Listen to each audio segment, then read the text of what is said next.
Hello everyone, welcome to my channel. I hope everyone is having a wonderful day. Before starting the video, enjoying sneaker free agency. Stephen Curry donned more intriguing pairs against the Houston Rockets. He entered the arena with a pair of Jordans.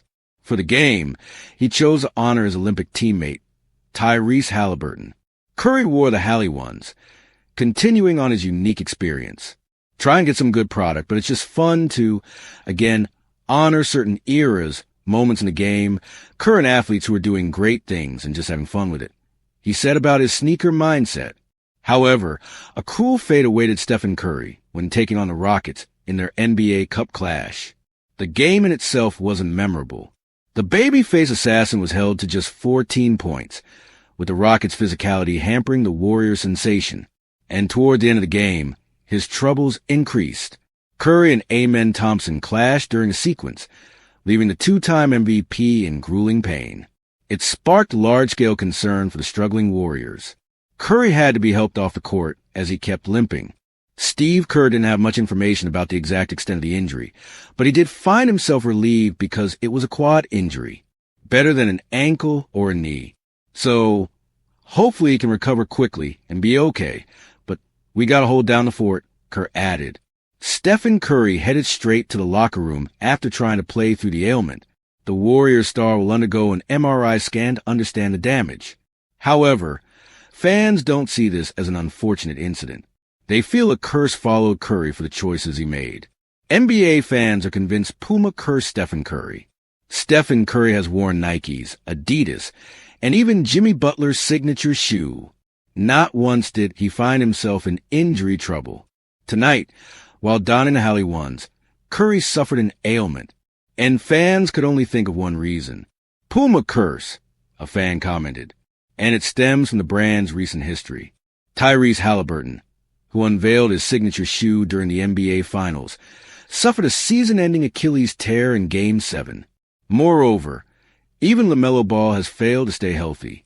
Hence, fans had just one message for Curry going forward. Don't ever use that shoe ever again, another fan suggested.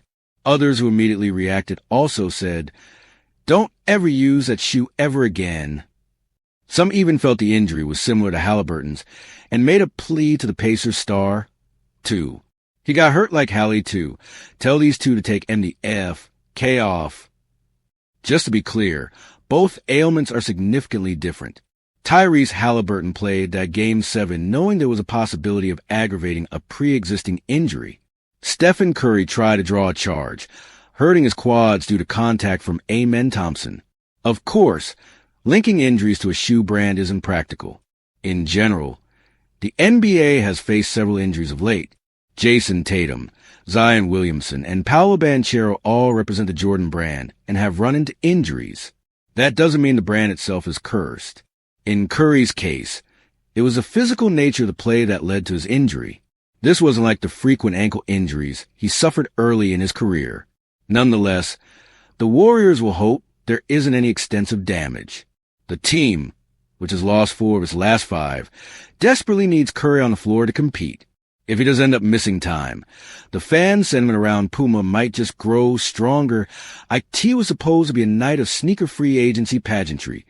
Curry, freed from his long-time Under Armour deal, stepped onto the court in bright pink Hali ones, the freshly launched signature shoe of Tyrese Haliburton. On debut day, the hype was real. Fans, media, sneakerheads all buzzing about Curry honoring his Olympic teammate by lacing up those kicks. But by the final buzzer, the celebration soured. Curry, battling the physicality of the Rockets, limped off the court. What was initially described as a quad issue quickly triggered a social media storm. Overnight, the Hali one went from a statement of style and respect to the scapegoat for what many saw as a cursed misstep. Suddenly, the chatter wasn't about release dates or colorways. It was about hexes. Don't ever wear that shoe again, some fans urged. Others pointed out that Haliburton, the shoe's namesake, had recently suffered a season-ending Achilles tear while wearing the same shoe line. The coincidence was enough to stoke the fire. If Haliburton got hurt in them, why wouldn't Curry? Of course, logic begged to differ. Observers quickly noted, and the initial reports confirm, Curry's injury came not from a freak traction fault, but from physical contact with defender during a collision, not a shoe malfunction. Yet once a meme is born, facts rarely matter. The Hali ones became a symbol of superstition, of sneaker-driven fandom, of the fragile intersection between performance gear and player health. Curry's roller coaster season of shoe selecting only added fuel to the narrative.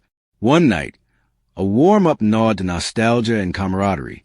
The next, a cautionary tale about mixing fashion, friendship, and footwork. And through it all, Haliburton, sidelined earlier himself, suddenly found his signature shoe at the center of a controversy he never asked for. What should have been a celebratory moment for his brand turned into a vicious circle. Athlete gets hurt, shoe gets blamed, brand gets cursed. In the end, it's a lesson in how fast the discourse around modern basketball shifts. Shoes are no longer just footwear. Their reputations, marketing campaigns, even lightning rods. The Hali one went from promising debut to public trial by injury. Whether the blame is fair or flimsy doesn't really matter. In the moment, the narrative was already running, and there's no cure for a curse once it's been cast. Thank you for watching. Please don't forget to hit the subscribe button, like, and share. Till next time.